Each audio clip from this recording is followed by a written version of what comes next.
आयोजित नहीं किए जा सकते, पर बाबा देव अधिदेव महादेव की कृपा करुणा दया सागर की दया ऐसी है कि अपन सब भगवान शंकर के आनंदमय भाव को श्रवण कर रहे हैं। क्रम से लगातार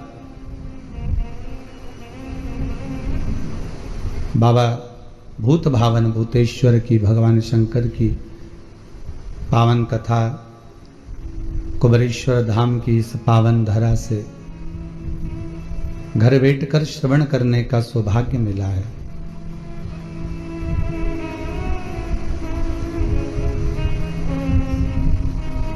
ये जो कथा चल रही है इसका नाम रुद्राक्ष शिव महापुराण की कथा रखी है।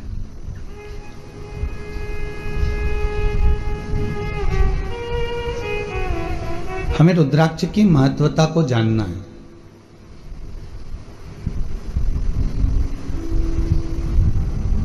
रुद्राक्ष नाम की हमें मूलता को स्मरण करना है। और ध्यान दीजिएगा, इस रुद्राक्ष की महत्वता क्या है, इस रुद्राक्ष का आनंद क्या है, हमें उसे पहचानना।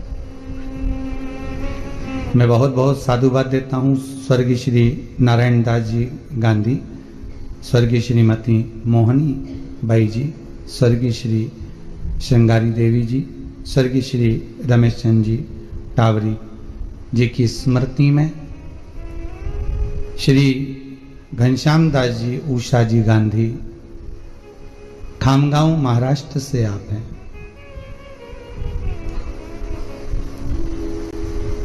खामगांव महाराष्ट्र से इस पावन शंकर की कथा का अनुमोदन करने का एक आनंद प्राप्त हो रहा है। भाग्यशाली हैं आप सभी श्रोता भाई बहन जो अपने अपने घरों में रहकर 1 बजे से 4 बजे तक शिव महापुराण की कथा को श्रवण कर अपने जीवन को सार्थक कर रहे हैं। भादो का महीना, कल भगवान कृष्ण की जन्माष्टमी महोत्सव को अपन ने मनाया। आज गोगा नवमी।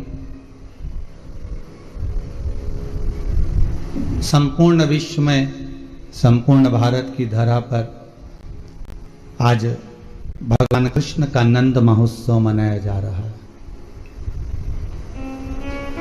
सभी श्रोता भाई बहनों को जो शिव कथा से जुड़े हुए हैं, शंकर के चरणारविंद से जो लगे हुए हैं, शंकर की कथा का रस तत्व जो अपने जीवन में निरंतर उतार रहे हैं, ऐसे सभी श्रोता भाई बहनों को जन्माष्टमी की बहुत बहुत बधाई और साथ ही आज भगवान कृष्ण के नंद महोत्सव की भी बहुत बहुत बधाई।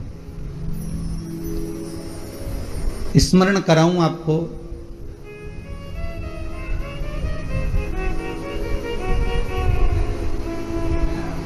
मेरी मैया यशोदा जी की गोद में जब लाला पधारे, भगवान कृष्ण जब आए, तो सबसे पहला दर्शन, सबसे प्रथम दर्शन अगर कोई करने के लिए आए हैं तो वो मेरे 33 कोटि देवताओं में से एक देव, और वो है देवाधिदेव महादेव।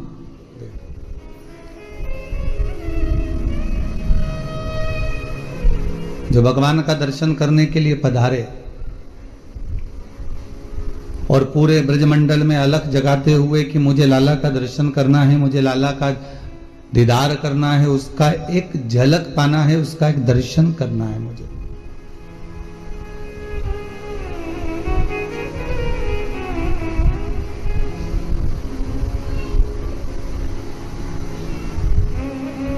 पूरे ब्रजमंडल की धरा पर घूमते घूमते घूमते घूमते जब यशोदा मैया के दरवाजे पर पहुंचे और यशोदा मैया के दरवाजे पर भी जब लाला का दर्शन नहीं हुआ, तब यमुना जी के घाट पर बैठकर अलख जगाने बैठ गए यमुना जी के घाट पर बैठकर गोपियों का हस्तकमल देखकर उनका भाग्य बताने बैठ गए।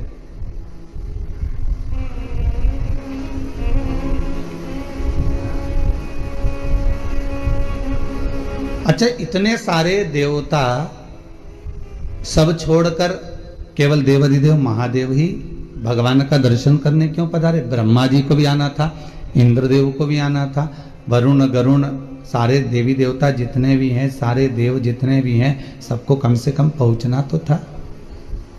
पर कोई ना जाकर केवल अगर पहुंचे हैं तो भगवान शिव ही पहुंचे हैं, केवल भगवान शंकर।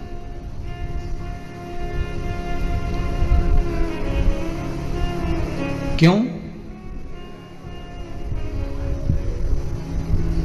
क्योंकि ये भगवान कृष्ण यदि यशोदा मैया की गोद में पहुंच रहे हैं तो ये श्रावणी पूर्णिमा के पुण्य से पहुंच रहे हैं।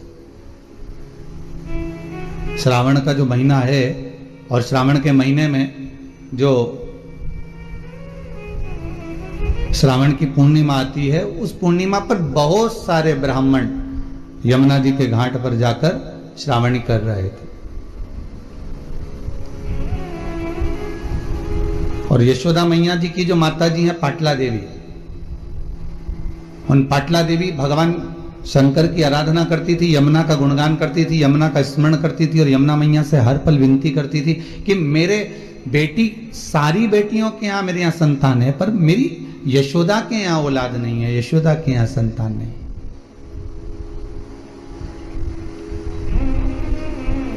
निवेदन भी करा तो उन्होंने शिव जी से करा कि ऐसी कृपा कर दो कि मेरी बेटी के घर में संतान हो जाए, मेरी बेटी के घर में औलाद हो जाए। और कृपा देखिए, जैसे ही पाटला देवी निकल कर जा रही थी तो एक संत ने आकर कह दिया कि तुम्हारी बेटी से कह दो कि श्रावण की पूर्णिमा के दिन अगर वो ब्राह्मणों का, संतों का भोजन कराएगी तो उसके घर में वंश की वृद्धि अपने आप हो जाएगी। पहले भी कथा में कहा, आज फिर कहते हैं, ब्राह्मण, साधु, संत, सन्यासी, तपस्वी, साधक, उपासक, गौमाता, बहन बेटी, भांजा भांजी, इनको खिलाने से कभी पीछे मत हटो, इनको देने से कभी पीछे मत हटो। इनको खिलाया गया, इनको दिया गया, कहीं ना कहीं हमारे सामने आकर खड़ा हो जाता, हमारे सम्मुख में आएगा और वो सामने आकर खड़ा हो जाएगा।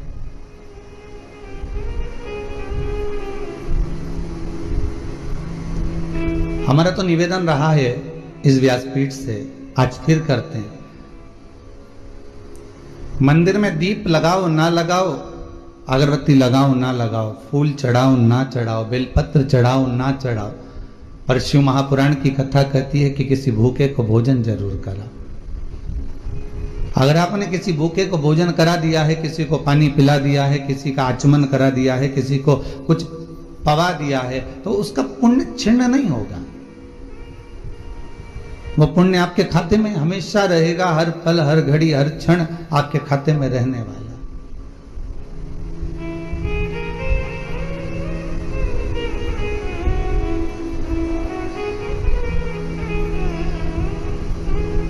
पुण्य की समाप्ति नहीं हो सकती। बस भोजन कराते समय, पानी पिलाते समय, चाय पिलाते समय, जो भी पदार्थ आप दे रहे हो उसको देते समय आपके भीतर अहंकार नहीं आना चाहिए, आपके भीतर अभिमान नहीं आना चाहिए।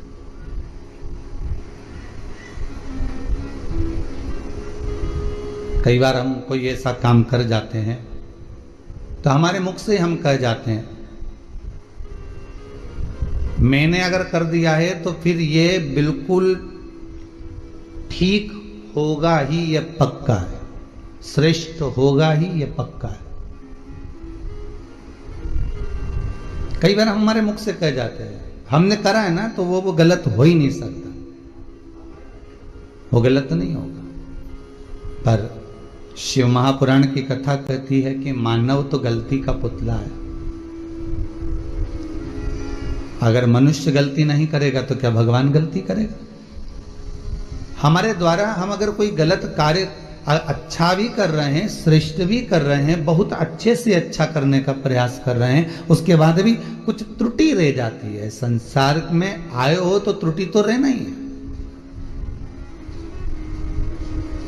पर उस त्रुटि का बार बार भान क्यों करें हम? उस त्रुटि की जगह उस त्रुटि को सुधारने का प्रयास करें।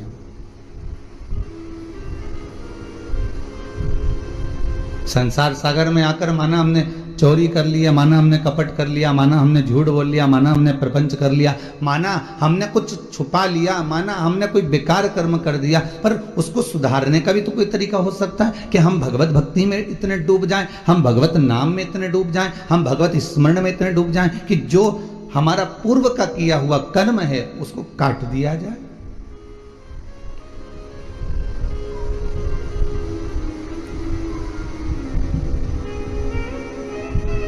ये जो रुद्राक्ष का पौधा उत्पन्न हुआ शंकर भगवान के नयन के अश्रु से, तो किसी व्यक्ति के नयन में अश्रु ऐसे ही आ सकते हैं क्या? ऐसे ही आंसू आ जाएंगे अपने आप? आप बैठे हो और आंख में से आंसू टपकना चालू हो जाएंगे अपने आप ही?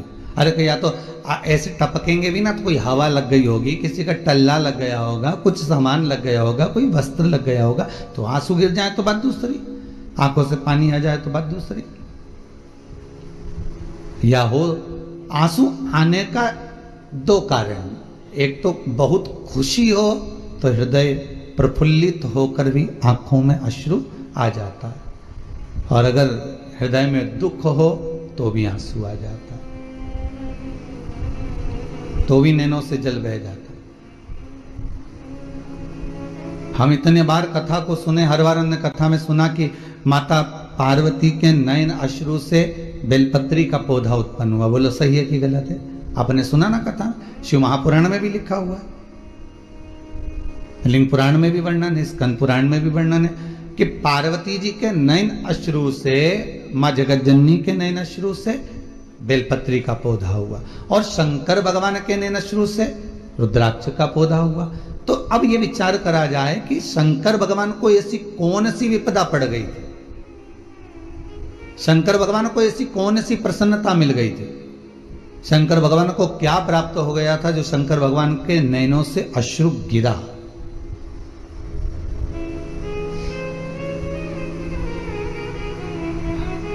अपनी कथा में से अपना ही एक प्रश्न खड़ा करा।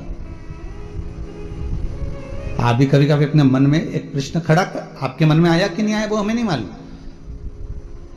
कि शंकर भगवान, अपने तो कथा में सुन लिया कि नयन अश्रु गिरा और रुद्राक्ष का पौधा हुआ, पर प्रश्न ये खड़ा होता है कि नयन अश्रु गिरा क्यों?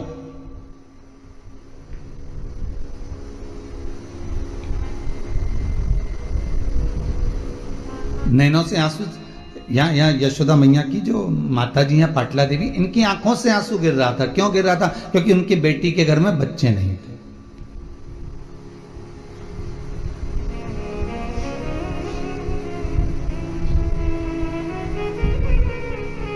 मंदिर में आकर, गुरु के दरवाजे पर जाकर, जिससे बहुत विश्वास जोड़कर बैठे हो, उस परमात्मा के चरणों में जाकर व्यक्ति रोना नहीं चाहता तो भी उसकी आंखों से अश्रु निकल जाते। हमने इस कुबेरेश्वर धाम में भी कईयों को देखा है, वो बोल ही नहीं पाते और उनके मुख से कोई शब्द नहीं निकलता, पर आंसू सब कह जाते हैं, अश्रु सब बोल जाते हैं कि क्या कहना चाहते हो, क्या कहना चाह रहे हो। आपके नैनों के अश्रु बोल जाते हैं।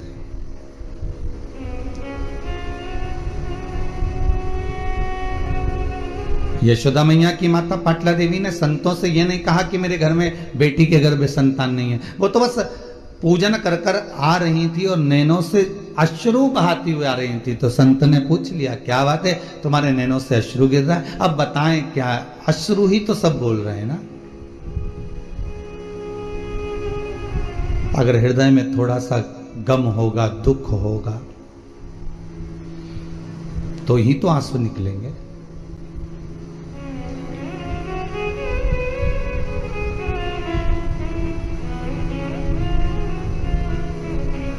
संत बोले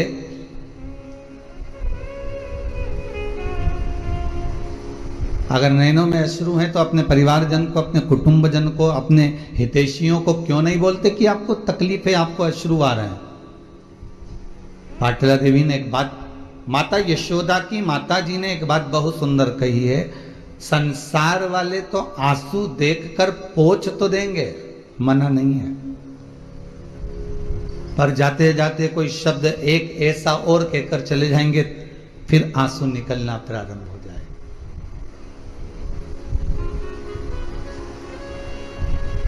तुम तो नदी के किनारे पर खड़े थे, तुम तो तालाब के किनारे पर खड़े हो, नदी के किनारे पर खड़े हो, आप तो कुआं और बावड़ी के पास में खड़े हो। दूसरा कोई आपको धक्का दे ना दे, दूसरा आपको कहीं पीछे से धकेले ना धकेले, पर यह पक्का है कि कोई अपने को अगर मालूम पड़ गया कि ये कुएं की पाल पर है, ये नदी के घाट पर है, ये सरयू आदि आदि की जितनी भी नदी तालाब सरोवर के घाट पर है, तो ये पक्का है कि कोई अपना आकर धक्का जरूर दे जाएगा। पर यदि देवादिदेव महादेव में अगर ये मन लगा हुआ है, ये चित्त वृत्ति हम भगवान में लगाकर बैठे हैं, राम में, कृष्ण में, शिव में, भवानी में, जगदम्बा में, दत्त में, आपकी चित्त वृत्ति अगर परमात्मा में लगी है तो धक्का देने वाला भले धक्का दे, पर अगर भगवान का स्मरण कर कर अगर हम गिर भी गए पानी में, तो ये पक्का है कि जिसका हम स्मरण कर रहे होते हैं वही हमें हाथ में झेल कर उस तालाब से, उस नदी से बाहर निकाल देता है, जिसका हम स्मरण कर रहे होते हैं, जिसकी भक्ति में हम रमे हुए होते हैं।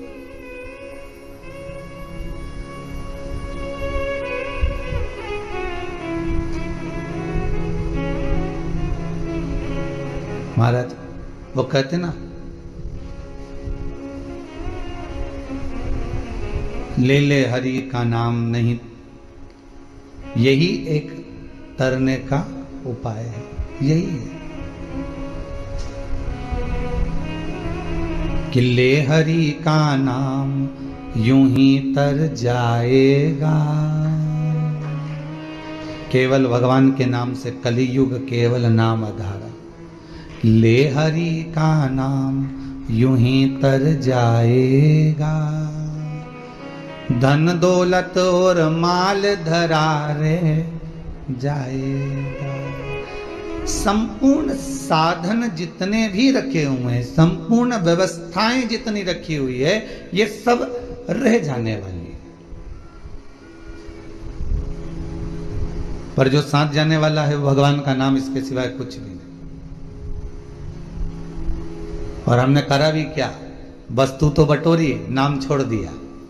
सवेरे सवेरे से एक ही काम करते हैं, भैया राम राम। किसी ने पूछा कहां जा रहे हो, काम पर। काम हमने अपने पास रख लिया, राम तुम रख लो, जा।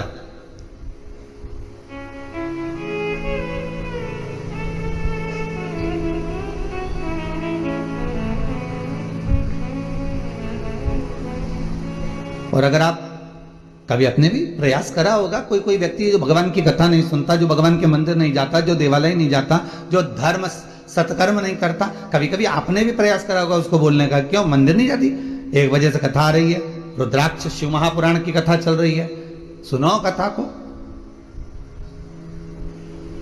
मंदिर नहीं गई तू। जिस व्यक्ति को हम कह रहे हैं कि कथा सुनो, जिस व्यक्ति को हम कह रहे हैं मंदिर जाओ, देवालय जाओ, तीर्थ जाओ, दर्शन करो, भजन करो, कीर्तन करो, नाम जाप करो, वो उल्टा आपको ज्ञान देना चालू कर देगा, अरे क्या करो, पूरा लॉकडाउन बैठ के यही तो करा था, अब अभी तो दुकानें खुली हैं तो थोड़ा सा कमा लें, और मालूम पड़े तीसरी लहर और आ गई, वैसे तो बाबा देवादिदेव महादेव संभालेगा, वो तो सब उसके हाथ में है। फिर अगर कहीं कुछ हो गया तो इसलिए अभी कमाने का मौका मिला है, कमाल, हम इसको एकाग्रित कर ले, हम कमा ले, मना नहीं है, खूब कमाओ, डट के कमाओ। हम तो देवाधिदेव महादेव से, कुबेरेश्वर महादेव से, भंडारी से यही कहेंगे कि बाबा अगर इनको एक देते हो तो इनको दो दो, खूब दो, कमी मत रखो।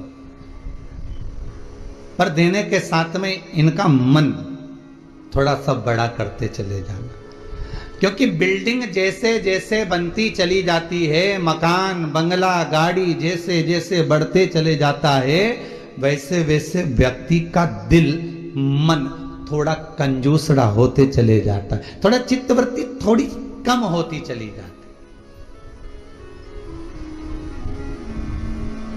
8-10 फैक्ट्रियां चल रही है, ओ हो 4-6 पेट्रोल पंप है, बहुत बढ़िया। कजन कितनी तो हमने कॉलोनी काट ली, बहुत बढ़िया। इतनी इतनी गाड़ियां हैं, एक एक बहू की अलग, बेटा की अलग, ओ बहुत बढ़िया। सेठ भी अलग अलग हैं, हीरा का अलग, कुंदन का अलग, इसका अलग, उसका अलग। हमने कहा बहुत जोरदार। अब उनसे पूछा जाए कि आपने इतना सब कुछ करा, अपने जीवन काल में आपने भगवान का भजन कितना करा, आपने शिव महापुराण की कथा कितनी करवाई, अपने जनमानस के लिए, संसार के लोगों के लिए कोई प्याऊ खुलवाया, संसार के लोगों के लिए कोई मंदिर बनवाया, संसार के लोगों के लिए कोई बाग बगीचा बनवाया, संसार के लोगों के लिए कोई बेलपत्री का पौधा लगाया, संसार के लोगों के लिए कोई शमी का पौधा लगाया, संसार के लिए तुमने किया क्या? ये तो करा तुमने अपनी पत्नी के लिए, ये तो किया तुमने अपने बच्चों के लिए, ये तो किया तुमने अपने परिवार के लिए, अपने कुटुंब के लिए, अपने लिए करा, संसार के लिए क्या करा? कथा, इन कथाओं की लाइन में कथा में पहले कहा था, व्यक्ति नहीं बनना हमको, केवल हमको व्यक्तित्ववान बनना। व्यक्ति जब मरता है उसको कोई याद नहीं करता 13 दिन के बाद, और याद करेंगे तो 1 आध महीना करेंगे, 1 आध महीना तो करा मालूम पड़े 5-6 महीना करेंगे, इससे ज्यादा कोई याद करेगा कितना? कथा में कहा था पहले भी कि हमें व्यक्ति बनकर नहीं जाना, हमको व्यक्तित्ववान बनकर जाना। व्यक्ति बनकर जाओगे तो घर में केवल एक फोटो टंगा रहेगा, और उस पे भी माला प्लास्टिक की चढ़ी रहेगी, 16 श्राद्ध में उतरेगा, कंडा जलाकर उस पे धूप छूटेगी, इससे ज्यादा कुछ नहीं होगा। पर व्यक्ति बनकर गए तो फोटो लगा घर के अंदर, व्यक्ति बनकर गए तो धूप भी छोटी घर के अंदर, व्यक्ति बनकर गए तो माला भी चढ़ी घर के अंदर। पर व्यक्तित्ववान बनकर जाओगे तो कहीं फोटो लगाने की जरूरत नहीं है, क्योंकि व्यक्तित्ववान व्यक्ति जब जाता है तो दिल में फोटो फिट कर चले जाता है, सबके हृदय में फोटो फिट कर जाता है कि ये इनके हृदय में उस व्यक्ति का, उस व्यक्तित्ववान व्यक्ति का फोटो लगाओ।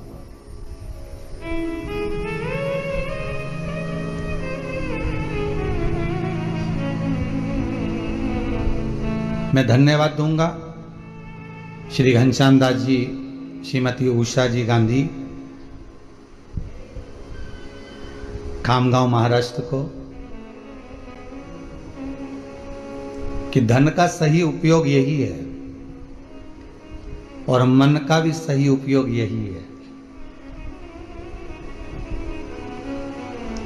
और जितने पूर्वजों के आपने नाम लिखे हैं, मैं तो कहूंगा ये उन्हीं का आशीर्वाद है, उन पूर्वजों का ही, जो आप खामगांव से ऑनलाइन शिव महापुराण की कथा को करवा रहे हो, महाराष्ट्र से।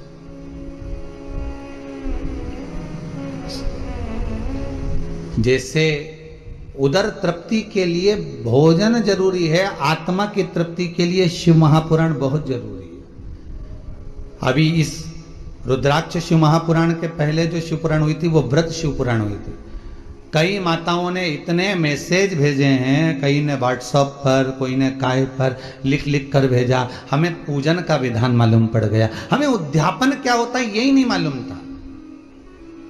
हम तो सोचे थे कि व्रत को समाप्त कर दो, उद्यापन का महत्व यही है, व्रत की पूर्ण आहुति कर दो, उद्यापन का मतलब यही है।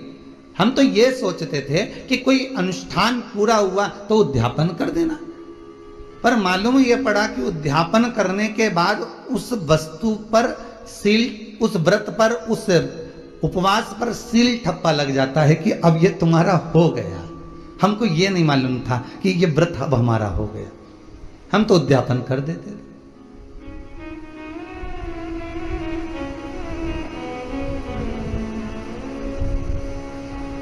जितने वर्ष की शिव पुराण को उठाना है, एक एक वर्ष की शिव पुराण हमारे यहाँ YouTube पर डली होगी, हमारे चैनल पर डली होगी।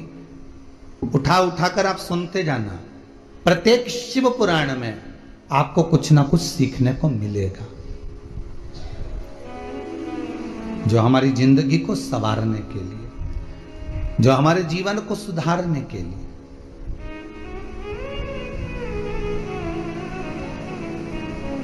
केवल माला लेकर बैठे रहे, 2 घंटा 4 घंटा तक जपते रहे, इससे परमात्मा की प्राप्ति का साधन नहीं।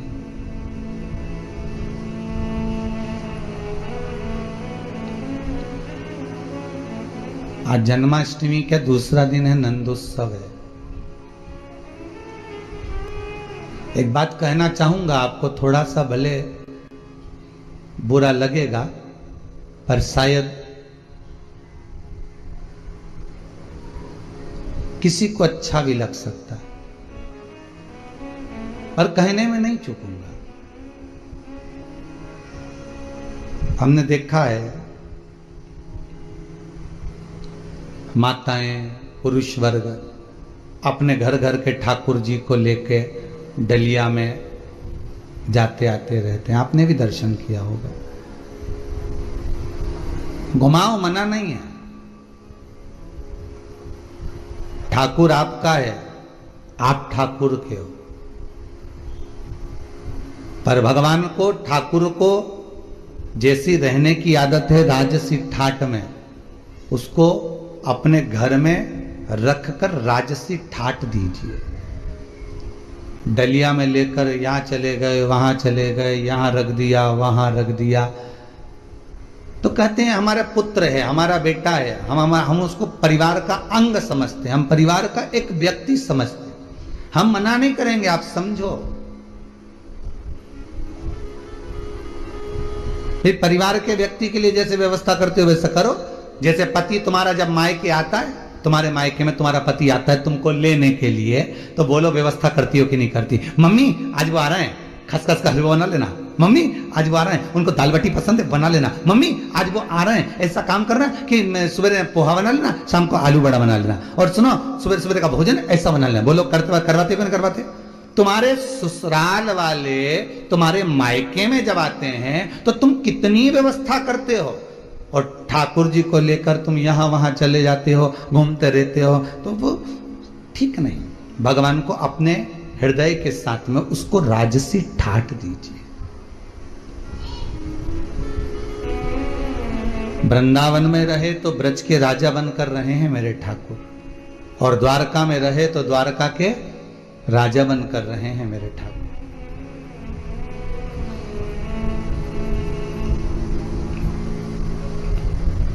अभी एक बार तो कहाँ हमने देखा था कहीं पर कि कोई माताएं हैं तो ऐसे राधा कृष्ण थे, उनको एक हाथ में राधा को पकड़ी थी, एक हाथ में कृष्ण को पकड़ी थी, और चली जा रही, और सामान खरीदा वो हाथ गाड़ी से, ठेला गाड़ी से, तो राधा कृष्ण को वह ठेले पे धर दिया और सामान ले लिया। सामान लिया, झोला टांग लिया एक हाथ में, मालूम पड़ा ठाकुर जी को तो ले गई, राधा जी को ठेले पे छोड़ गई। फिर याद आया उसको, फिर आई, फिर राधा जी के भी, फिर अभी तक 2 हाथ में थे, अब दोनों को एक ही हाथ में उठाया। श्रेष्ठता में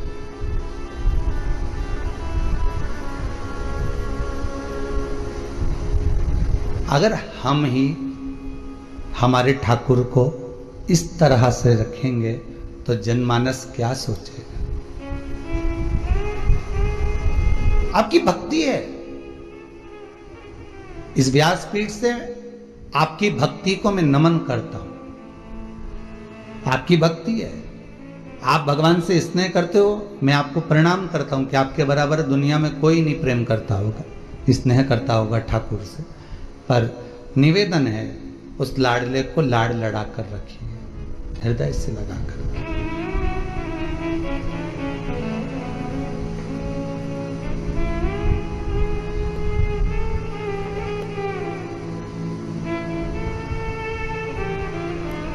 और चित्त वृत्ति में अगर वो समाया है तो फिर क्या सोचो।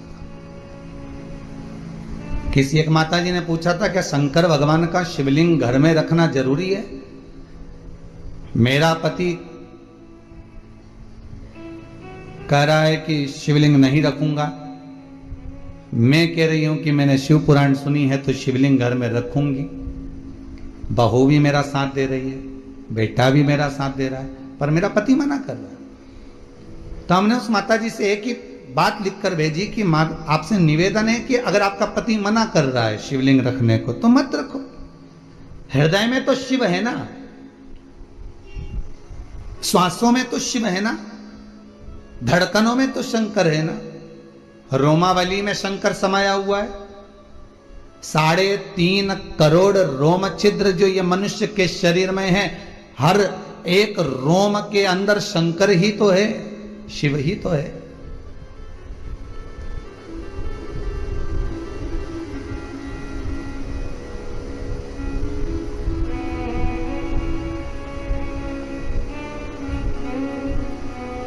हम नर्मदा जी नहाने गए थे, वहां से शंकर जी लेके आए, इतने बड़े शंकर जी।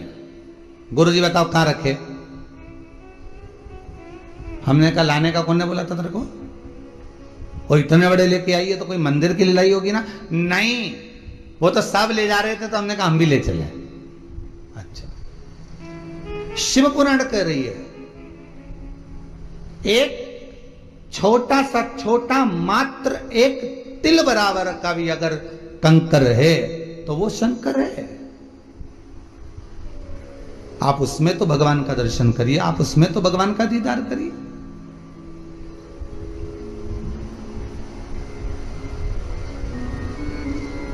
ये जरूरी थोड़ी ना कि हम भगवान को लेकर घूमेंगे तो ही भगवान हमारा होगा, हम भगवान को मंदिर घर के अंदर बिठाएंगे तो ही भगवान हमारा होगा।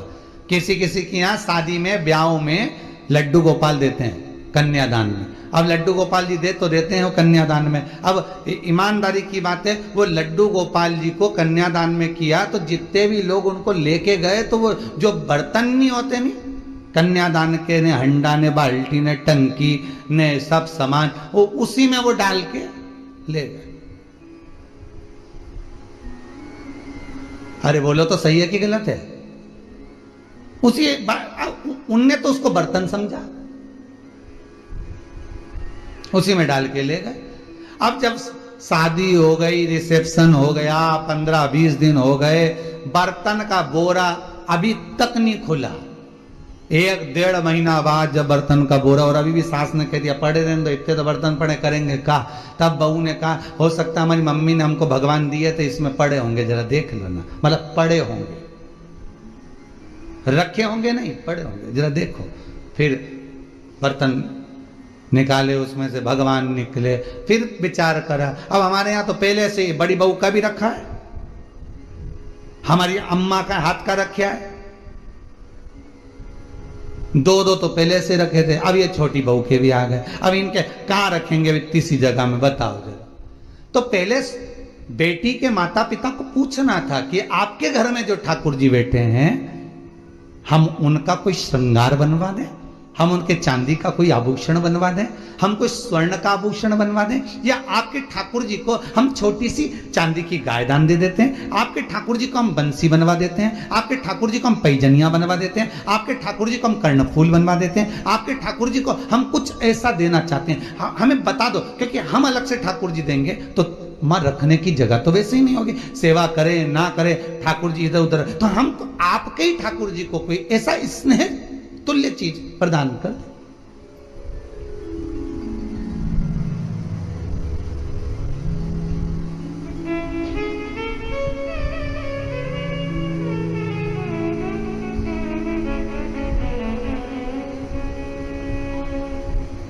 लोग वो बकरी की चाल, भेड़ चाल बोलते हैं ना, ऐसे चलते हैं।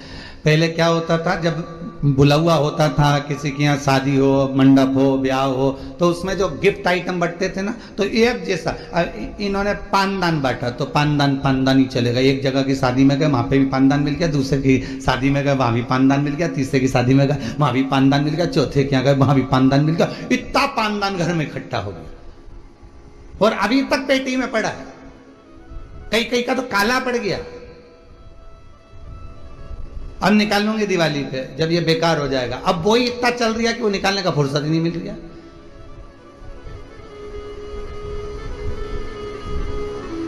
फिर चलो तो एयर टाइट डब्बा जिसमें एयर नहीं भरा। अब वो डब्बा एक के यहाँ गए उसने भी दिया, दूसरे के यहाँ गए उसने भी दिया, तीसरे के यहाँ गए उसने भी दिया, फिर चौथे नंबर पर फिर पानी की वो बॉटल जिसमें चाय गरम रहे, तो एक के यहाँ गए तो उसने भी बुला हुए मेरी इतनी बॉटल इकट्ठी कर ली, वह पेटी के अंदर पड़ी 4-6। अब ये सोच रही कि अब मैं पैक कर करके किसी को दे दो, नहीं भाई।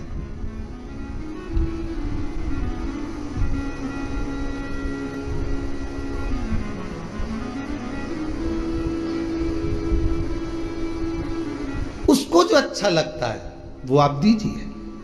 शिव महापुराण की कथा कहती है जो ईश्वर को अच्छा लगे, भगवान को जो अच्छा लगे, आप उसको वो दो।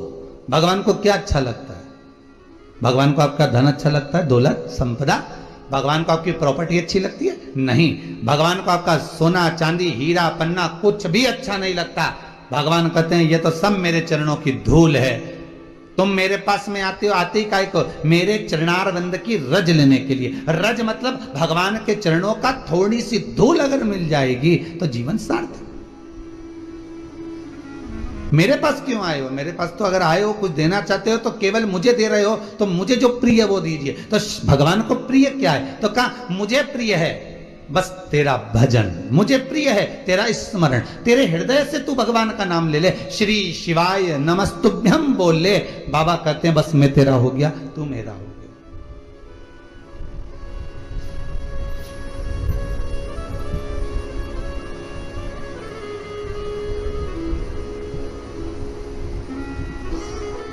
भोले तेरे चरणों की घर धूल जो मिल जाए, सच कहता हूँ भोले तकदीर बदल जाए। भोले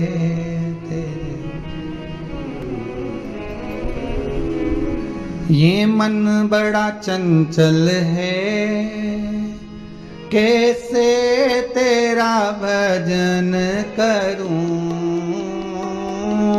ये मन बड़ा चंचल है, कैसे तेरा भजन करूं। ये मन बड़ा चंचल है, कैसे तेरा भजन करूं। ताली से बात।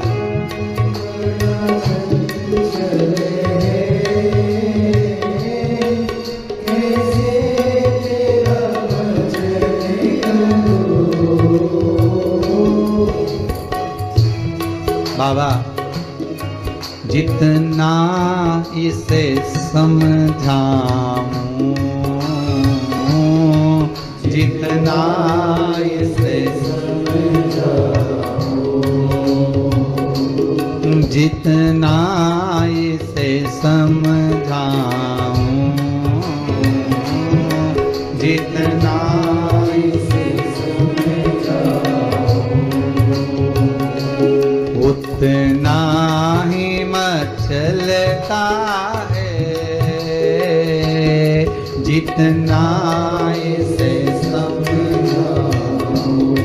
बोले उतना ही मचलता है। भोले तेरे चरणों की। भोले तेरे चरणों की। हर भोले।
नजरों से गिरा नाना,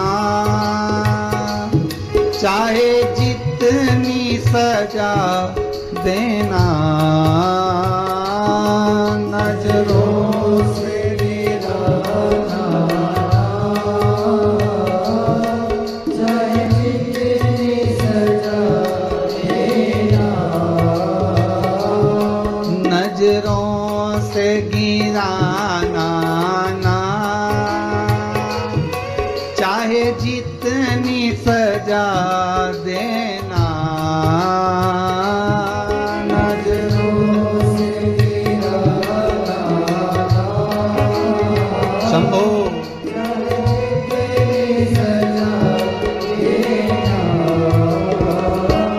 नजरों से जो गिर जाए, नजरों से जो गिर जाए, नजरों से जो गिर जाए, नजरों से जो गिर जाए। मुश्किल है संभल पाना, नजरों से जो गिर जाए। मुश्किल है संभल पाना, भोले तेरे चरणों की। भोले तेरे चरणों की। कर धूल जो मिल जाए, भोले तेरे चरणों की। कर धूल जो मिल जाए, सच कहता हूँ भोले, सच कहता हूँ भोले। तकदीर बदल जाए, सच कहता हूँ भोले। तकदीर बदल जाए, सच कहता हूँ भोले। तकदीर बदल जाए, सच कहता हूँ भोले। तकदीर बदल जाए, भोले तेरे चरणों की। भोले तेरे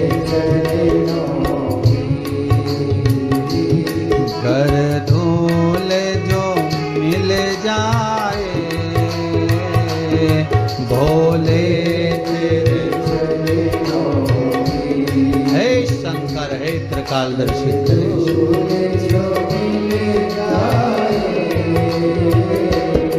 भोले तेरे चरणों की, भोले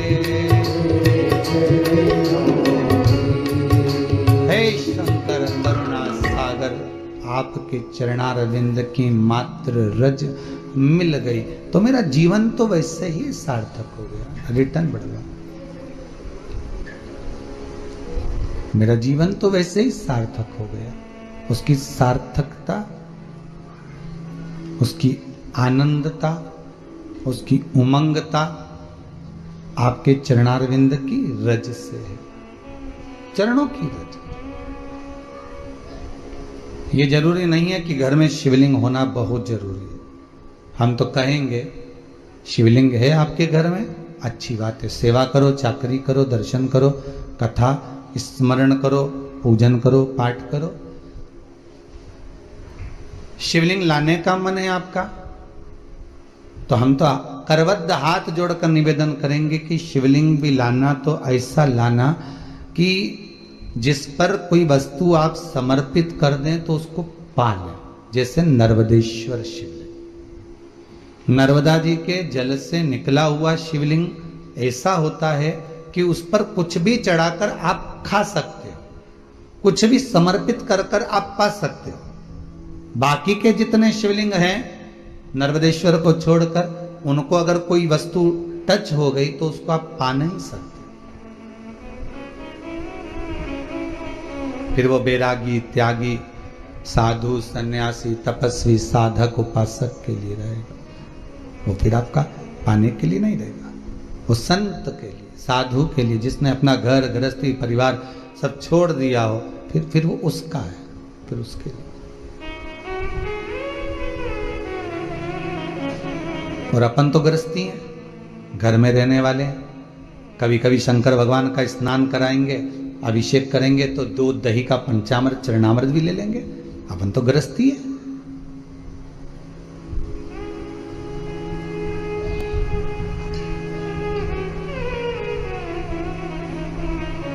गृहस्थाश्रम में रह रहे हैं तो भगवान का चढ़ा प्रसाद हम पा सकते। पर नर्मदेश्वर शिवलिंग,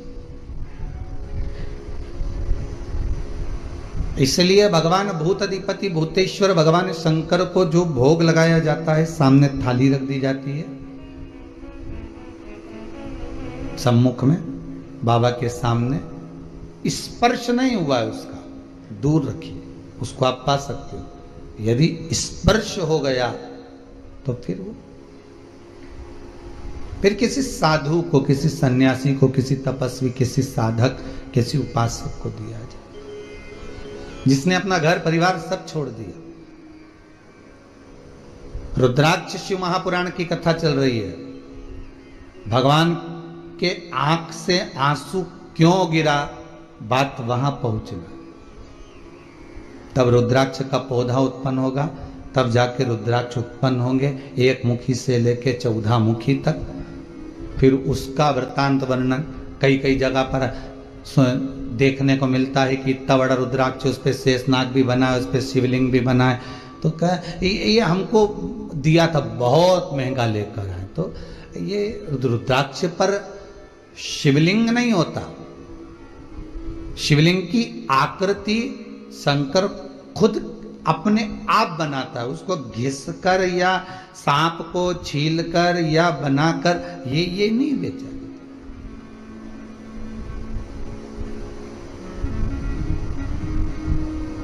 किसी ने पूछा एक बार कि गुरुदेव, ये जो रुद्राक्ष होता है जिसको अपन पहनते हैं, धारण करते हैं, जिस रुद्राक्ष को अपन पहनते हैं,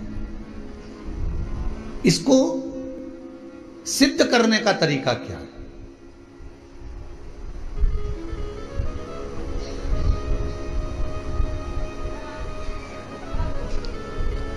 अच्छा, सिद्ध नकली भी हो जाता है और सिद्ध असली भी हो जाता है। अब इसको भी समझ लेना जरा अच्छी तरह से। प्लास्टिक का जो रुद्राक्ष होता है, नकली जो रुद्राक्ष होता है, सिद्ध वो भी किया जाता है, लोग अब सिद्ध करते ही हैं उसको। और असली का जो रुद्राक्ष होता है उसको भी सिद्ध करते हैं। तो कहा महाराज जी दोनों में अंतर क्या है? तो शिव महापुराण की कथा कहती है, रुद्राक्ष शिव महापुराण की कथा कहती है कि नकली और असली में एक अंतर जरूर है कि असली रुद्राक्ष अपना काम मात्र सिद्ध होते ही चालू कर देता, और नकली रुद्राक्ष आप 50 बार उसको अभिषेक में रख लिए, 50 बार आपने अनुष्ठान कर लिया, 50 बार आपने व्यवस्था कर ली, 50 बार आपने उसको रिझाना चाहा, उसके बाद भी वो सिद्ध नहीं हो पा रहा। 4 दिन अगर उसने अपना असर दिखा दिया तो 5वें दिन वापस वो डाउन हो जाएगा। ये नकली है। और असली एक बार अगर आपने धारण कर लिया, असली रुद्राक्ष को अगर आपने एक बार पहन लिया, असली रुद्राक्ष को अगर आपने अपनी जिंदगी में एक बार उतार लिया, असली रुद्राक्ष का पानी अगर आपने पी लिया, थोड़ा सा भी आचमन कर लिया, तो बीमारी तो दूर होना ही है।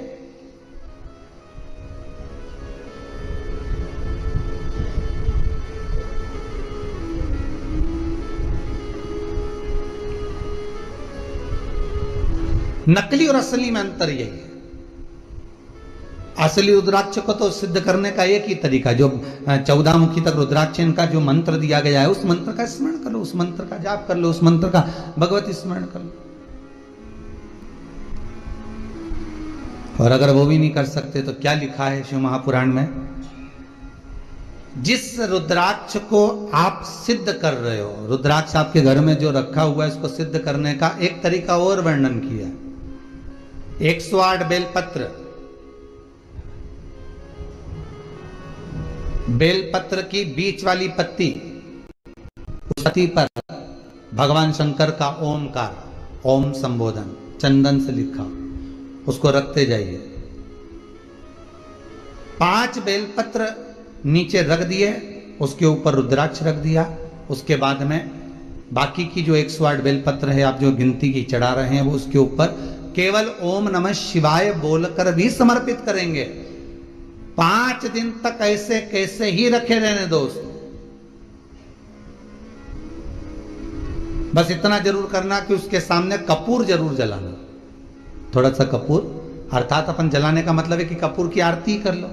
कर्पूर घोरम करुणावतारम संसार सारम, कपूर उसके सामने 5 दिन तक प्रतिदिन शाम के समय, सुबह के समय पर आप आरती के नुमा उसको अवश्य प्रज्वलित करें। मात्र 5 दिन। 5 दिन के बाद वो बेलपत्री को उठाइए, और उठाने के बाद में आप विसर्जन कर दीजिए। रुद्राक्ष को ओम नमः शिवाय बोलकर या श्री शिवाय नमस्तुभ्यम मंत्र का स्मरण कर कर, या रुद्राक्ष के जो मंत्र हैं, जितना मुखी रुद्राक्ष है उतना मंत्र का, उस मंत्र का जाप कर कर, आगे आएगा चरित कथा में उस मंत्र को बताएं, तो उस मंत्र को भी बोलकर आप उस रुद्राक्ष को धारण करेंगे। वो सिद्ध हो गया। अब ना उसको कहीं अभिषेक में रखने की जरूरत है, अब ना उसको कहीं भभूति लगाने की जरूरत है, और ना उसको किसी तरह से उसमें धूप घुमाने की जरूरत। अब तो तुम्हारे तन पर जब धारण कर लिया तुमने, उस तन पर धारण करने के बाद तुम जब घटकी जिह्वा से शिव का नाम लोगे, आपको पहले कथा में कहा था, एक होता है आ जपा जप, पहले की कथा में निकाल कर देखना। एक होता है जप, जो तुम हाथ से कर रहे हो, मुख से कर रहे हो। एक आजपा जप होता है। आजपा जप किसको कहते हैं? कि जिस दिन से तुम पैदा हुए, माता के गर्भ से जब तुम बाहर निकले और तुम्हारी श्वास जब निकलना, अंदर बाहर होना चालू हो गई, श्वास निकलना प्रारंभ हो गई, उस दिन से तुम्हारा एक जप चालू हो गया, उसको कहते हैं आजपा जप। अर्थात तुम भगवान का नाम लो ना लो, पर तुम्हारी जब श्वास निकलेगी, श्वास में एक शब्द निकलता है, वो ओमकार का निकलता है।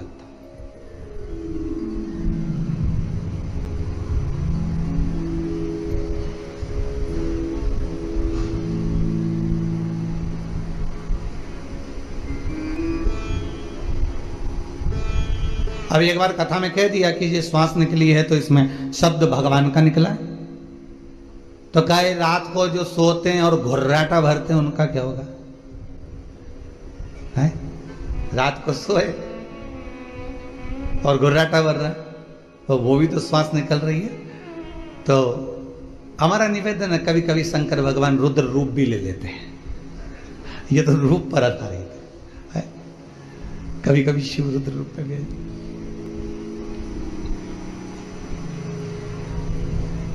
महाराज आजपा जप में यही होता है। आजपा जप में आपको मंत्र नहीं बोलना पड़ते, आजपा जप में आपको नाम नहीं लेना पड़ता। आजपा जप तो जिस दिन से हम पैदा हुए, जिस दिन से हम भगवान की भक्ति में डूबे हुए, जिस दिन से हम पैदा हुए हैं, उस दिन से जो श्वास चल रही है वो आजपा जप ही है, वो आजपा जप।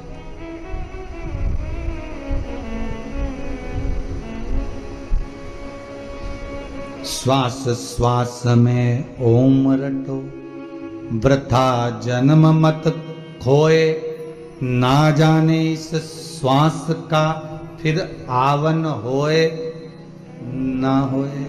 इसलिए जप लो।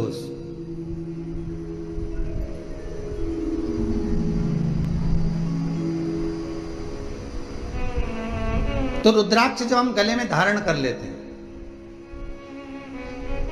रुद्राक्ष जब हम अपने गले में धारण करते हैं रुद्राक्ष को, और धारण करने के बाद हमारी श्वास का जब आजपा जप प्रारंभ होता है, हमारी श्वास का जब भगवान का नाम जपना प्रारंभ होता है, तो वो रुद्राक्ष चार्ज होते रहता है।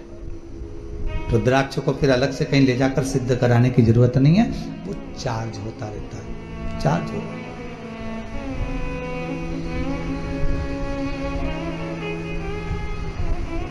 फिर उसको सिद्ध कराने की कहीं जरूरत नहीं पड़ेगी,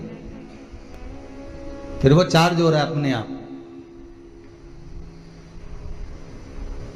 अपने आप चल रहा है। घी की कटोरी में रख दिया, उससे भी सिद्ध होता है रुद्राक्ष। घी के पात्र में रखने के बाद भी रुद्राक्ष की सिद्धता आ जाती है, पहले भी कथा में कहा। पर कथा चल रही है कि यहां यशोदा मैया जो आंख से आंसू बहाई हैं, तो संत ने आकर कह दिया कि तुम मत रो, तुम्हारे नैनों में जो जल भरा हुआ है रुकिए, शिव है।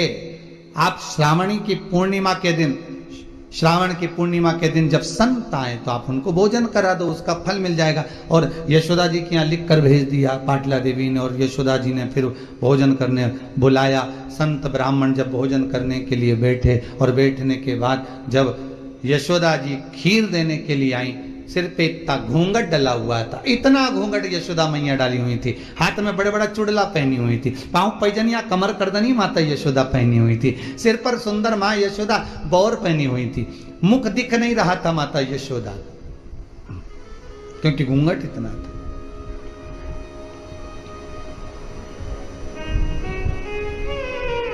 पहले की माताएं करती थी इतना घूंघट,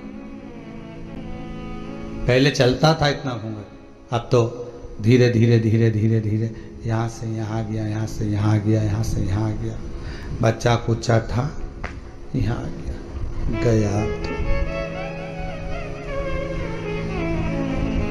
अब तो बहुएं 2 बार इतना घूंघट करती है, एक बार शादी होकर आती है तब, क्योंकि मुंह दिखाई होती है तो सोने की रकम मिलती है, और दूसरी बार बहुएं घूंघट करती है घर में जब बुढ़ा बुढ़ी मरे तब। घर में कोई बुजुर्ग जब शांत होता है, रिटर्न नहीं आ रहा है, घर में जब बुजुर्ग कोई शांत होता है तब इतना घूंघट लिया जाता, तब इतना घूंघट ले लेते। क्यों? कारण क्या है? क्योंकि आंख में से एक भी आंसू तो गिरना नहीं है, बस घूंघट रखकर नई नई डिजाइन में चिल्लाना है, डीले कम करो, नई डिजाइन में चिल्लाना। अब